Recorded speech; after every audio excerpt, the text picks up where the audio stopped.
Hello everyone, मैं हूं advocate Tulsiram Singh. आप देख रहे हैं मेरा यूट्यूब चैनल। जैसे कि मैं बात करूंगा, आज हम जो डिस्कस करेंगे वो है अपना जो टॉपिक है वो है प्रॉपर्टी कैसे खरीदें, कैसे बेचें, या खरीदते समय किन किन बातों का ध्यान देने वाली बातें होती हैं जिन पे हमें बहुत ध्यान देना और गौर करना बहुत ज़रूरी होता है। जैसे कि लोग प्रॉपर्टी खरीद लेते हैं। जब प्रॉपर्टी खरीदते हैं तो काफ़ी ज़्यादा पैसे लगाते हैं, जीवन भर की पूंजी होती है, कमाई होती है। और अगर उनको खरीदने के बाद में अगर ढंग से ना खरीदा जाए, उसमें सावधानी ना बरता जाए, तो सारी जीवन भर की कमाई जो पूंजी होती है, या घर बनाने के लिए कैसे भी खरीदते हैं या बिजनेस करने के लिए खरीदते हैं, तो जीवन भर की जो कमाई होती है उस पर पानी फिर जाता है। तो इसमें कई बार फ्रॉड भी हो जाता है। तो इन सब चीज़ों को ध्यान में रखते हुए मैंने कुछ टॉपिक पे हम डिस्कस करेंगे। तो सबसे पहले जो बात होती है, अगर आप ज़मीन खरीदना चाहते हैं या प्रॉपर्टी खरीदना चाहते हैं, तो देखिए जो अपना रिवेन्यू एक्ट है या जो प्रॉपर्टी संपत्ति खरीद सेल या परचेज होता है, इसमें सबसे बड़ी बात होती है, अगर कोई भी प्रॉपर्टी अचल संपत्ति खरीदते हैं, अगर वो प्रॉपर्टी 100 रुपये से उसकी कीमत ज़्यादा है तो उसका रजिस्ट्रेशन होना बहुत ज़रूरी होता है। उसका रजिस्ट्रेशन होना बहुत ज़रूरी होता है। अगर प्रॉपर्टी आप कोई खरीदते हैं तो बिना रजिस्ट्री के क्या कहते हैं, अवैध होता है और उसका कराना ज़रूरी होता है, ऐसा रूल है। आइए देखते हैं। जैसे कि आप प्रॉपर्टी खरीदते हैं, जब प्रॉपर्टी खरीदते हैं तो क्या होता है, उस समय आपकी प्रॉपर्टी खरीदते समय जैसे कुछ दिन ध्यान देने वाली बात होती है। लोग क्या करते हैं, पैसा लिखाई बचाने के लिए क्या करते हैं, जो गवर्नमेंट वैल्यू होती है वो ना डाल के, जैसे 2 लाख गवर्नमेंट वैल्यू होती है तो उसको 1.5 लाख वैल्यू डाल देते हैं। जो प्रॉपर्टी की वैल्यू होती है, गवर्नमेंट जो सरकारी वैल्यू होती है 2 लाख, तो उसको 1.5 लाख या 1 लाख डाल के लिखवा देते हैं। अपने स्टैम्प ड्यूटी बचा लेते हैं, जो होता है वो बचा लेते हैं। 10% लेती है आपकी टोटल प्रॉपर्टी का जो वैल्यू होता है उसका 10% लेती है।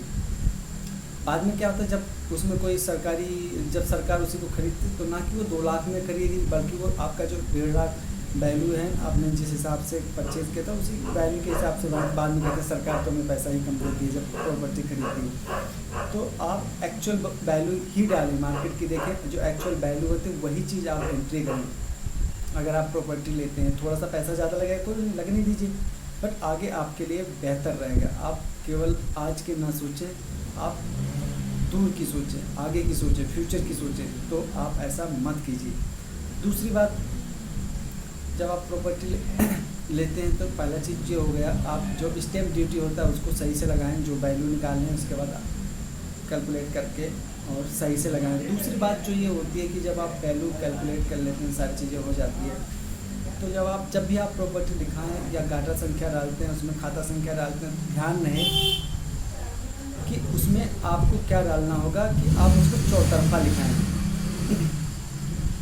जैसे लोग प्रॉपर्टी लिखाते हैं, जनरली क्या करते हैं, लोग खाली गाटा संख्या डाल दिए, ये फलाना गाटा संख्या इतना इतना और फलाना का। तो क्या होता है, एक गाटा संख्या में कई सारे लोग होते हैं, 4-5 लोग होते हैं, तो कौन किस तरफ है ये नहीं पता चलता। तो उसमें आपके साथ, अगर आप कमज़ोर हैं तो आपके साथ कुछ गलत होने के भी चांसेस होते हैं। हो सकता है कि रोड साइड वाली ज़मीन हो, वो कोई दूसरा ले ले, आपको पीछे कर दे, तो उस पीछे वाली ज़मीन की इतनी वैल्यू नहीं होती है, फिर वो यूजेबल नहीं होती है। तो इन जगहों पे आपको क्या ध्यान देना, आपको ये ध्यान देना होगा कि अगर ऐसा कुछ होता है तो आप जब भी प्रॉपर्टी लें तो गाटा संख्या के साथ में आप चौतरफा लिखाएं। पूर्व साइड में कौन है, पश्चिम साइड में कौन है, दक्षिण साइड में कौन है, उत्तर साइड में कौन है। अगर आप ऐसा लिखाते हैं तो आपकी जो प्रॉपर्टी है उसको भले एक ही गाटा संख्या के 4 लोग हों, बट उसमें अगर पता रहेगा फलाने साइड में ही है, फलाने साइड में, तो उस प्रॉपर्टी को खिसका नहीं सकता है, मतलब आपको कहीं और नहीं दिखा सकता। नहीं, अगर एक बड़ा गाटा संख्या उसमें 4-5 लोग होते हैं तो कोई भी उस प्रॉपर्टी को अलग दिखा सकता है, आपको पीछे कर सकता है, आगे का हिस्सा ले सकता है। अगर आप कमज़ोर हैं, नीबर हैं, कुछ नहीं कर सकते, तो ऐसी चीज़ें होती हैं। तो इन सब चीज़ों पे ध्यान देने वाली बात यही है कि आप जब भी प्रॉपर्टी लें तो इन बातों का आप ख़ास तौर पर ध्यान रखें। अब आपका दूसरा नंबर ही हो गया, आपने चौतरफा लिखा दिया, पैसा थोड़ा ज़्यादा लगेगा बट बेटर रहेगा फ्यूचर के लिए, ये लिखवा दिया। इसके बाद ये लिखवाने के बाद में आपका जो आता है वो आता है रजिस्ट्री करवाना। खारिज दाखिल कह सकते हैं या रजिस्ट्री कह सकते हैं। तो खारिज दाखिल है क्या? खारिज दाखिल का मतलब ये होता है कि जो गवर्नमेंट डॉक्यूमेंट होता है उसमें पहले वाले मालिक का नाम हट के, खरीदने वाले, सेल करने वाले मालिक का नाम हटा के बेचने वाले मतलब जो एक्चुअल प्रेजेंट टाइम का मालिक होता है उसका नाम चढ़ाना, जिसको खारिज दाखिल बोलते हैं या प्रॉपर्टी का रजिस्ट्रेशन बोल सकते हैं।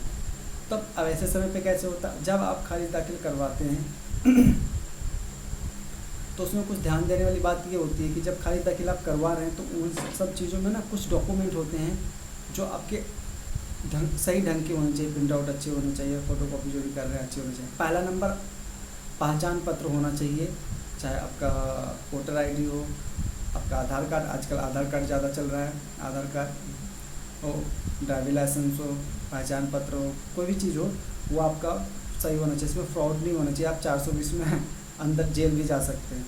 खाता प्रमाण पत्र होना चाहिए, कहने का मतलब जो जिस खाता का आप ज़मीन खरीदें, जिस गाटा संख्या का ज़मीन खरीदें उसका प्रमाण पत्र होना चाहिए, एनओसी होना चाहिए, नॉन ऑब्जेक्शन सर्टिफिकेट होना चाहिए, जिसको एनओसी मतलब नॉन ऑब्जेक्शन सर्टिफिकेट होना चाहिए, बहुत ज़रूरी होता है सारे, और साइड ऑफ फेक नहीं होना चाहिए। जनरल ऑफ पावर अटॉर्नी के डॉक्यूमेंट होना चाहिए, अलॉटमेंट लेटर होना चाहिए, अलॉटमेंट लेटर होना चाहिए, और अपना प्रॉपर्टी टैक्स अगर आपका टैक्स से रिलेटेड है या लगान से रिलेटेड है तो जो लगान जमा करते हैं या जो टैक्स जमा करते हैं, ठीक है, उसकी लेटेस्ट रसीद होनी चाहिए, और 7वां आपका बैनामा के डॉक्यूमेंट कागज़ होने चाहिए। इन सब चीज़ों को होना बहुत ज़रूरी है। अगर बैनामा के जो कागज़ हैं वो भी होना चाहिए, और ये सारे साथ में इन सब कागज़ों के आप 3-4 सेट तैयार करवा लें, तैयार करके सबके 3-4 सेट तैयार करवा के रख लें, साथ में ओरिजिनल डॉक्यूमेंट भी लेकर जाएं। कहाँ? रजिस्ट्रार के ऑफिस में। जो सब रजिस्ट्रार होता है वही आपका रजिस्ट्री करता है, सारे ओरिजिनल डॉक्यूमेंट लेके जाएं। देखिए ऑनलाइन कहीं कहीं पे तो ऑनलाइन भी होता है, तो ऑनलाइन भी करवा सकते हैं, बट अगर आपके यहाँ सुविधा नहीं है तो फिर आपको ऑफलाइन करवाना पड़ेगा। तो जो रजिस्ट्रार होता है वो सारे डॉक्यूमेंट चेक करेगा, डॉक्यूमेंट चेक करने के बाद में फिर आपका वो प्रोसेस में आ जाएगा, और 1-2 दिन में आपका रजिस्ट्री हो जाता है। खारिज दाखिल 1-2 दिन का समय लगता है और हो जाता है, क्योंकि उनमें ज़्यादा टाइम नहीं लगता, बट कागज़ को जुटाने में टाइम लगता है। तो अगर कागज़ टाइम से जुट गया तो फिर आपका आसानी से हो जाता है। दूसरी बात ये है, आप अगर इसके बारे में नहीं पता है तो आप किसी एडवोकेट की मदद ले सकते हैं, और तो ही करवाएं। अगर एडवोकेट की मदद नहीं आपके पास नहीं जानते तो फिर आप मत करवाइएगा, क्योंकि इसमें कुछ गलती करने से आपको उसका नुकसान भुगतना पड़ सकता है। तो दोस्तों कैसी लगी ये इन्फॉर्मेशन, कैसी लगी ये जानकारी, आप हमें कमेंट करके ज़रूर बताइएगा। रजिस्ट्री से रिलेटेड, पावर ऑफ अटॉर्नी से रिलेटेड, एनओसी से रिलेटेड, खाता प्रमाण पत्र, पहचान पत्र, या प्रॉपर्टी टैक्स से रिलेटेड, या अलॉटमेंट लेटर से रिलेटेड, किसी भी चीज़ से रिलेटेड आपका अगर कोई सवाल है तो आप मुझे कमेंट बॉक्स में कमेंट कीजिएगा, और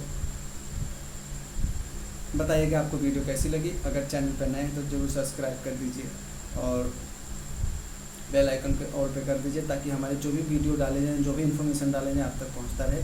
दूसरी बात ये है, आप लाइक कीजिए, और अगर आपको वीडियो अच्छी लगी हो तो लाइक कीजिएगा, अगर नहीं अच्छी लगी तो लाइक करने की ज़रूरत नहीं है। हाँ, अगर ये वीडियो, ये जानकारी अगर किसी और के काम आ सकती है तो शेयर ज़रूर कीजिएगा अपने फ्रेंड, अपने सगे संबंधियों। फिर मिलूँगा नई वीडियो के, तब तक के लिए गुड नाइट।